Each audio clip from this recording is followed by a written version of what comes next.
pour ça, excusez-moi du retard. Bonjour, c'est à vous, Monsieur le Président. Oui, donc bonjour à tout le monde. Vu le nombre de participants, ça montre l'engouement et la problématique que rencontrent nos collectivités locales au niveau donc, du département.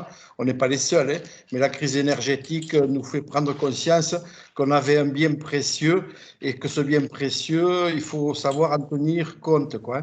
Je suis peut-être un peu rétrograde, mais vous savez, nous, dans notre département, on a la chance d'avoir différentes sources d'énergie, en particulier une importante qui est au niveau donc, de nos piémonts et de nos montagnes pyrénéennes, qui est même les vallées des Gaves, qui est l'hydroélectricité. En parallèle, nous avons été samedi à Pardispétate justement pour inaugurer la centrale de méthanisation. Et la semaine dernière, nous étions conviés à l'université par rapport à l'éolien. Donc, vous voyez, là où je voudrais mettre l'accent, en particulier depuis quelques mois, voire des années, comment on peut, nous, collectivités locales, justement, pouvoir appréhender cette problématique d'énergie au niveau de nos bâtiments communaux, en partie, ou de nos territoires communaux, au sein de centrales photovoltaïques. Comme j'aime souvent le dire, vous savez, sur Ébénac, moi j'avais 8 moulins il y a le siècle dernier. Il n'y en a plus aucun parce que voilà, donc sous prétexte d'écologie, on ne peut plus toucher un caillou dans nos rivières, alors que les anciens, ils venaient bien chercher des cailloux dans ces rivières pour mettre sur leur chemin, quoi, vicinaux ou ruraux. Donc voilà, je me félicite de cette rencontre avec le territoire d'énergie. Ils savent pertinemment que je suis en train de les bousculer un peu parce que je suis très pressé, quoi, hein, parce que voilà, donc la crise énergétique que nous subissons nous oblige à trouver des solutions rapidement parce que ça va impacter nos finances locales et il est important qu'on puisse nous y répondre pour pouvoir essayer de minimiser cet impact.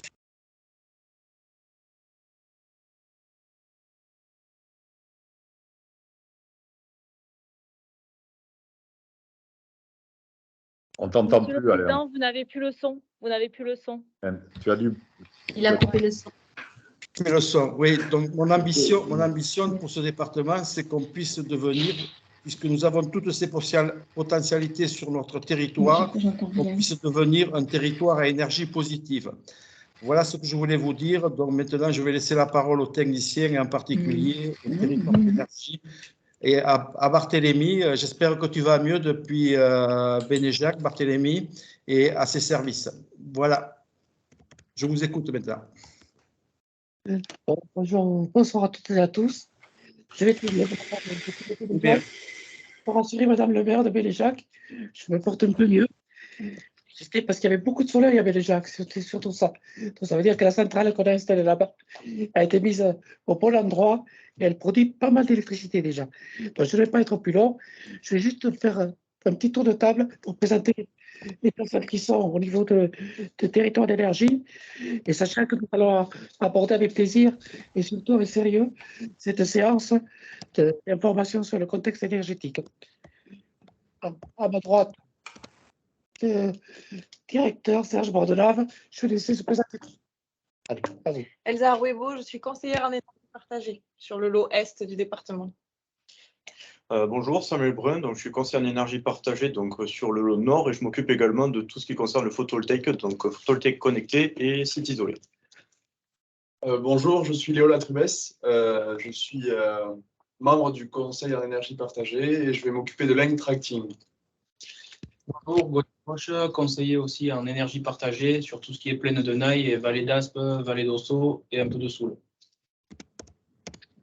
Bonjour, Sarah, du service énergie.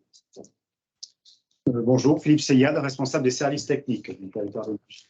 Je vais laisser la parole à directeur. Bien, bonsoir à toutes et tous. Pour la communauté de l'exposé, donc vous allez avoir un diaporama qui va être diffusé assez rapidement. Cet exposé durera une vingtaine de minutes et vous permettra, à l'issue de cette présentation, d'échanger sur les thèmes qui auront été abordés. En l'occurrence, vous allez les retrouver sur le sommaire qui apparaît. 4 points. Le premier, un rappel sur l'ouverture du marché de la fourniture d'énergie, petit rappel historique pour replacer les choses dans le contexte. Le contexte énergétique actuel, celui qui nous préoccupe tous et qui va être largement abordé. Un focus sur l'achat groupé d'énergie engagé déjà depuis quelques années par les syndicats d'énergie d'Aquitaine et de Nouvelle-Aquitaine dorénavant. Et enfin, un dernier point, certainement le plus attendu, les solutions possibles ou préconisées, ou en tout cas vers quoi est-ce que nous nous dirigeons. Un rappel donc sur l'ouverture du marché de la fourniture d'énergie. Cette ouverture n'est pas récente puisqu'elle date de la fin des années 90, déjà en 1996 sur l'électricité, en 98 sur le gaz, avec, et il faut bien retenir cette formule, un marché qui s'ouvrait afin d'assurer la sécurité d'approvisionnement de l'énergie à un prix abordable pour tous les consommateurs et dans le respect d'une concurrence saine sur le marché de l'énergie. Alors, comme tous les micros sont coupés, on n'entend pas les rires, mais on aura le temps tout à fait par la suite de l'aborder au travers des échanges. 2007 est une année charnière pour l'ouverture des marchés de l'électricité et du gaz pour l'ensemble des clients, professionnels et particuliers, et donc pour les collectivités, puisque c'est depuis 2007 que les collectivités peuvent, en fonction des situations, recourir à des offres de marché. Donc, on peut choisir librement son fournisseur. Ce qui signifie suivante que, avant l'ouverture du marché, on avait un choix qui était… Juste, je t'arrête, il n'y a plus de diaporama. Il faudrait repartager. Enfin, moi, je ne le vois plus. Je ne sais pas si les participants le voient. Peut-être repartager l'écran. Non, il n'y a plus. On ne le voit pas non plus. Nous non plus, on ne l'a pas vu. Depuis que le directeur a pris la parole, on n'a plus le diaporama.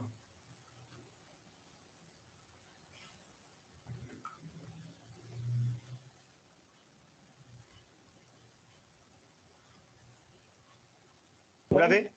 C'est bon. C'est bon. Très bien. Donc, on arrivait simplement sur une présentation qui rappelait qu'avant l'ouverture du marché, il n'y avait pas de fournisseurs, avec des fournisseurs historiques, EDF pour l'électricité et GDF Suez pour le gaz, avec des tarifs fixés par l'État, ce qu'on appelle le tarif réglementé de vente, tant pour l'électricité que pour le gaz. Depuis 2007, nous avons un dispositif qui fait apparaître dans le paysage des fournisseurs alternatifs. Alors, ces fournisseurs alternatifs, on peut le dire aujourd'hui puisqu'on a un petit peu de recul, ils ne produisent pas d'énergie pour la plupart d'entre eux. Ils se contentent d'acheter de l'énergie sur le marché de gros ou d'acheter de l'arénage, on va y revenir, selon l'opportunité du moment, et de revendre donc cette énergie en faisant au passage une marge plus ou moins importante. Et on a constaté au cours de ces derniers mois que les marges étaient relativement importantes. Vous avez sur ce slide une présentation côté droit, donc d'un rappel des fournisseurs historiques et de quelques exemples des fournisseurs qui apparaissaient dès 2007. Et comme vous le savez également, ils sont beaucoup moins nombreux aujourd'hui. L'ARENH, pour la précision, c'est l'accès régulier à l'électricité nucléaire historique. C'est le dispositif un peu particulier, même étonnant, qui a été mis en place au niveau européen, qui consiste à ce que notre fournisseur historique et producteur historique, EDF, fournisse à ses concurrents de l'électricité à bas prix pour qu'ils lui fassent concurrence. Donc déjà, quand on évoque le dispositif, on est étonné et au final, il n'y a pas de surprise sur le fait que ça n'ait pas marché, avec en plus une limitation de la quantité fournie à 100 TWh par an. Il y a eu des discussions ces derniers mois sur le fait d'augmenter cette quantité.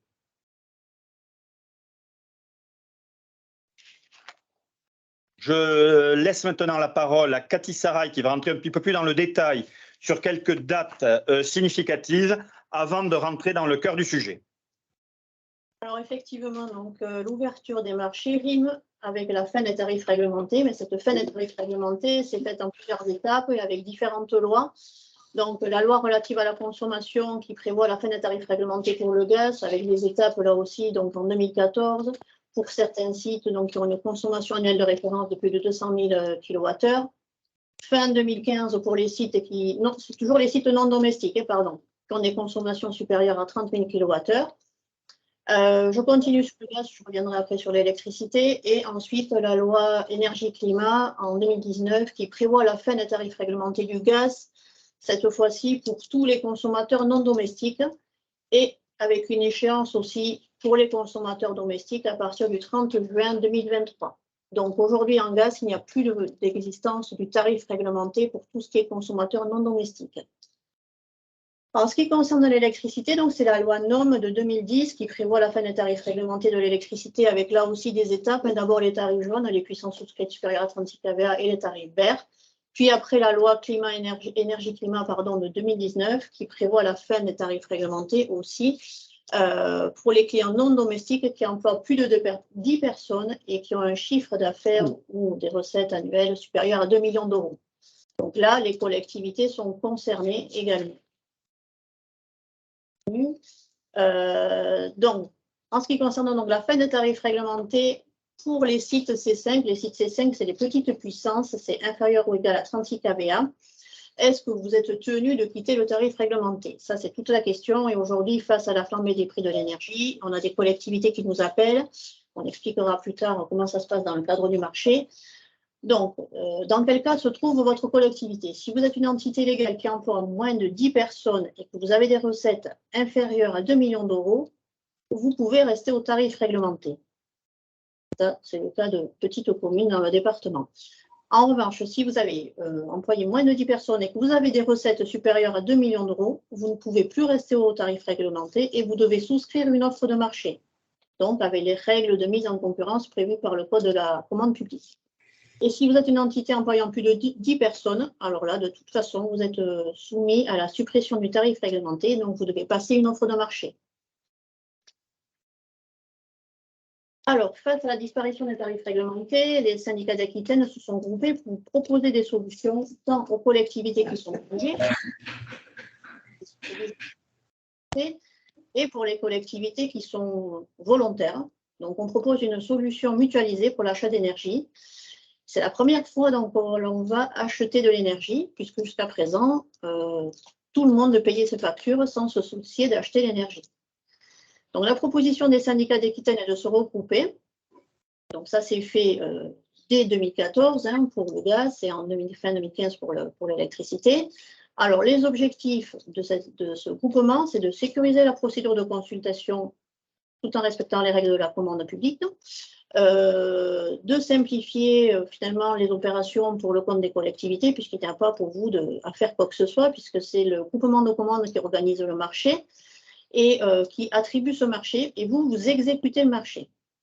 Avec une relation permanente avec votre interlocuteur sur le département, le syndicat pilote. Donc, sur le département, aujourd'hui, je suis accompagnée de Simon Allemand sur l'accompagnement des collectivités dans le cadre de l'achat coupé d'énergie. Alors, le but, c'était donc de mettre en œuvre des stratégies d'achat pour obtenir les meilleurs prix possibles. Alors, jusqu'à présent, nous avons toujours eu des offres inférieures aux tarifs réglementés, que ce soit pour le gaz ou pour l'électricité. Et pour le gaz, il y avait donc un tarif bloqué pendant les 3 dernières années du marché, ce qui a permis aux collectivités du département de ne pas être impactées par la hausse du gaz qui a eu lieu dès 2022. Bon. Avancer, s'il te plaît. Voilà pour le contexte, pour le rappel sur l'ouverture du marché. Donc, le contexte énergétique actuel. Donc, voilà, tout le monde est au courant aujourd'hui. C'est la flambée des prix de l'énergie due à une accumulation de plusieurs facteurs. Donc, quelques-uns sont listés ici, mais il y en a d'autres. Donc, c'est la reprise économique suite à la pandémie, au Covid, la guerre en Ukraine, la rupture d'approvisionnement en gaz de Russie et les réacteurs nucléaires qui sont aujourd'hui à l'arrêt, ce qui fait qu'il y a beaucoup de difficultés aujourd'hui pour se fournir en énergie. Donc, la stratégie des syndicats d'Aquitaine, des syndicats d'énergie d'Aquitaine, c'est de mettre en œuvre une stratégie pour acheter son énergie. Et donc, on ne va pas acheter son énergie en une seule fois, on va faire des achats en tranches, ce qui va permettre de diminuer le risque.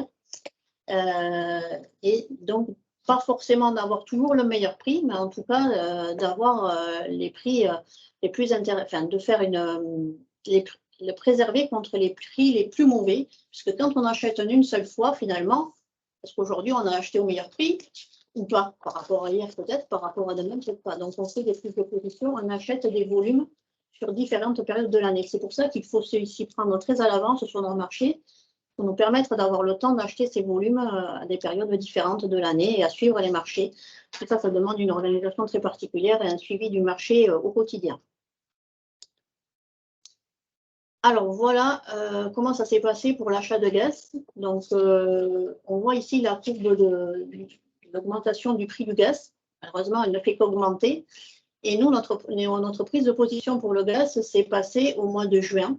Donc on a fait 3 prises de position et ensuite après c'est la moyenne pondérée de ces prises de position qui fait le prix. Pour le gaz, c'est assez simple pour avoir le prix.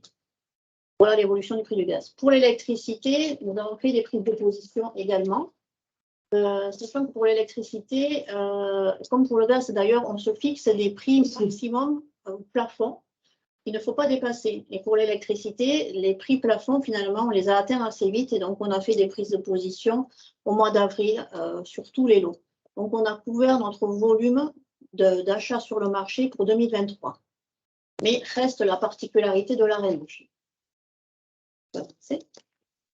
Voilà donc pour l'arénage. Donc en fait, ce qui se passe, c'est que l'arénage, c'est un dispositif qui permet aux fournisseurs d'acheter une partie de l'électricité à un prix bas, ce que disait M. Bordenave, auprès du fournisseur historique, donc EDF. Mais la quantité de cet arénage est limitée. Il y a 100 Tera par an. Alors aujourd'hui, comme le prix de l'arénage est bien en deçà du prix du marché, tout le monde veut de l'arénage. Donc il y a une situation de départ avec un volume d'arénage associé à chaque fournisseur et le complément est acheté sur le marché.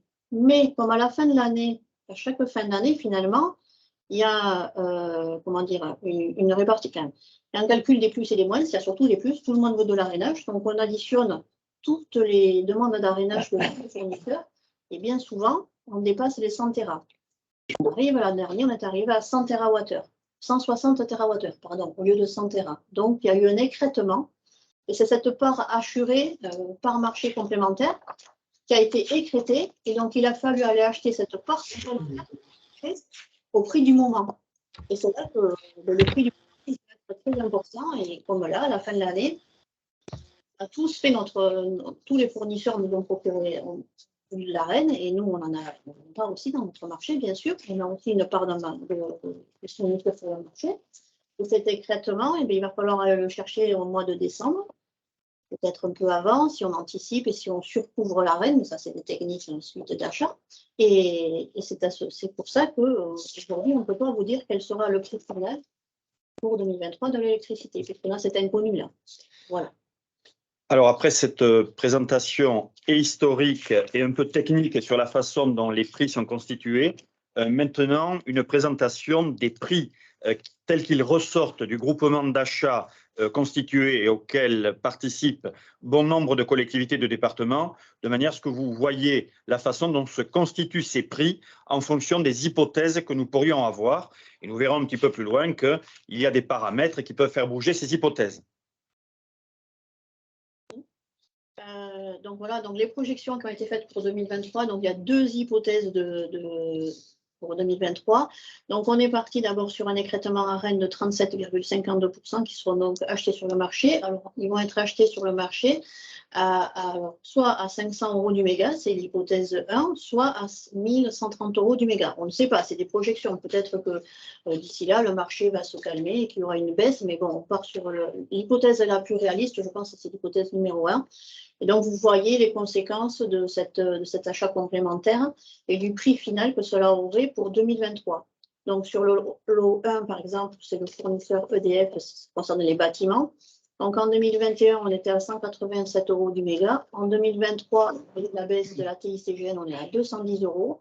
Et en 2022, et en 2023, on serait à 464 € du mégawattheure. Mais là, on n'a pas pris en compte le bouclier tarifaire qui pourrait être maintenu en 2023. Ce qu'on sait, c'est que normalement, la TICFE serait maintenue. C'est la baisse des taxes qui était de 25 € du mégawattheure. Elle serait toujours à 1 € l'année prochaine, entre 0,5 et 1 €. Mais bon, ça aussi, c'est des choses qui seront à confirmer. Et même chose donc pour 2023 avec un achat complémentaire à 1130 €. Voilà les évolutions qui sont projetées pour 2023.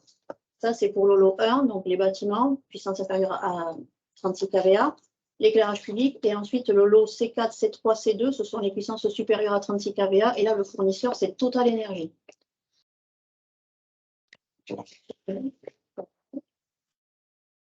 L'énergie verte à valeur environnementale, donc là aussi, on a fait des projections, toujours pareil, avec le maintien le niveau de la TICFE qui n'a pas été pris en compte. Hein.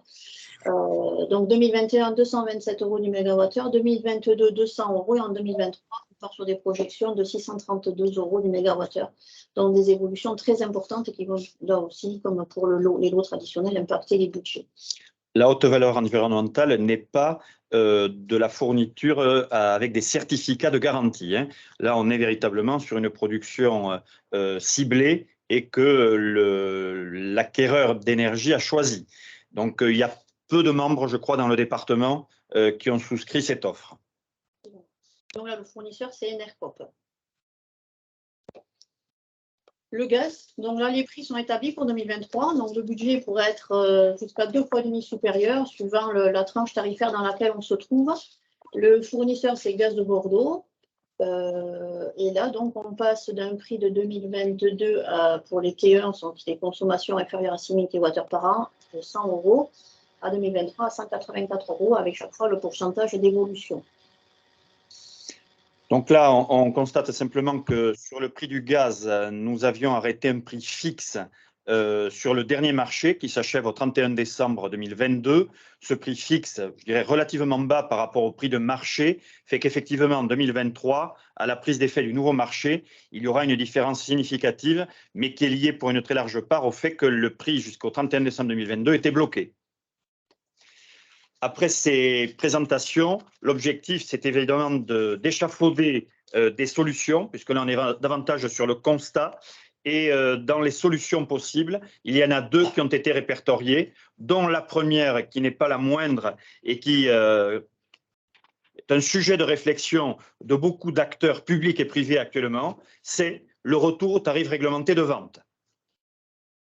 Effectivement, donc bien sûr, nous avons été sollicités par les collectivités pour savoir si elles peuvent revenir au tarif réglementé de vente. Alors, toujours pareil, les membres concernés, ce sont les membres qui emploient moins de 10 personnes et ont des recettes totales qui n'excèdent pas 2 millions d'euros. Alors, les pistes de réflexion, donc nous sommes en discussion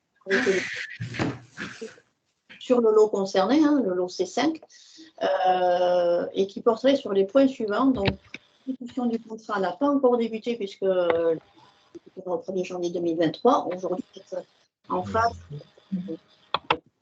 on réalise les opérations de bascule, c'est-à-dire que les fournisseurs vont vous adresser très prochainement, certains l'ont fait, mais EDF ne l'a pas fait, le point de livraison pour voir quels sont les points de livraison à intégrer au marché. C'est ce qu'on appelle les opérations préalables à la bascule. Donc, à ce moment-là, si on arrive à trouver un accord avec EDF et peut-être aussi un accord avec on pourrait détacher le point de livraison, venir au tarif réglementé sans pénalité de résiliation. Parce qu'aujourd'hui, comme vous êtes dans un contrat, comme dans tous les contrats, si on sort du contrat avant la fin avant l'échéance, finalement, on a des pénalités de résiliation. Sur ce point-là, donc, nous essayons, dans l'intérêt, on les a comptabilisés de 264 communes du département, de prôner le retour possible au tarif réglementé plus bas avec EDF. Évidemment, on demande de déroger aux règles de la commande publique, puisque, comme vous le savez, lorsqu'un accord cadre a d'ores et déjà été signé, ce qui est le cas, il n'est normalement pas possible d'en sortir. Compte tenu de la situation, nous sommes en train de rechercher cette solution. Les services juridiques d'EDF se sont penchés sur la question. On espère que ça remontera à la DGEC, à la Direction générale de l'énergie climat au niveau national, pour valider ce dispositif et que notamment les petites communes puissent bénéficier d'un retour au tarif réglementé de vente si elles l'avaient quitté. Voilà, vous avez tout dit, M. Bordenave. Après, la méthodologie, ça, c'est des choses après qui se mettront en place si c'est possible. Le syndicat se rapprochera des membres afin de solliciter l'attestation d'éligibilité au TRV, donc c'est l'attestation que vous devez remplir et que vous nous renverrez. On fera remonter cela à notre coordonnateur et ensuite, tout ça ira chez EDF pour une prise d'effet sortie du TRV au 1er janvier 2023. Donc, voilà, tout ça, c'est en cours de discussion et bien sûr, dès qu'on aura des informations plus précises sur cette question-là, on reviendra vers vous. Ça, c'était une solution possible puisqu'elle ne dépend pas que de nous et qu'on attend des informations un peu plus précises là-dessus. On va maintenant passer sur la solution que nous, on a qualifiée d'obligatoire, qui est tout simplement la maîtrise des consommations énergétiques. puisque si jusqu'ici c'était une faculté, dorénavant, pour toutes les raisons que l'on vient d'évoquer, et très certainement des raisons environnementales également, ça devient une obligation. Et donc, pour parler de cette obligation, nous avons quelques exemples à mettre en avant au travers des actions menées par le service énergie du territoire d'énergie 64 pour l'ensemble des communes du département. Je ne sais pas si ça a sauté. Oui, est-ce que tu peux reprendre la main sur le partage d'écran? Quelqu'un a partagé son écran. Est-ce que tu peux reprendre la main sur le partage d'écran?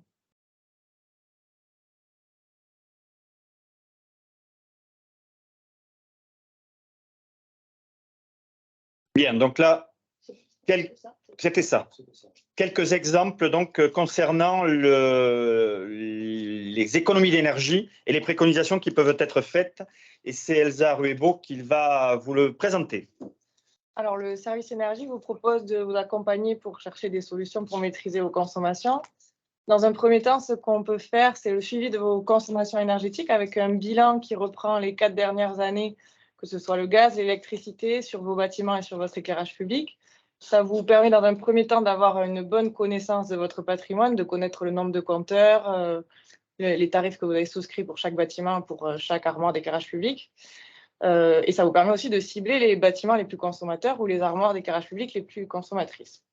On peut aussi vous accompagner sur les optimisations tarifaires en contrôlant les courbes de charge grâce aux remontées des compteurs Linky ou des compteurs des tarifs jaunes. On peut observer les puissances atteintes et voir si vos tarifs souscrits sont optimisés ou si on veut faire des économies sur l'abonnement.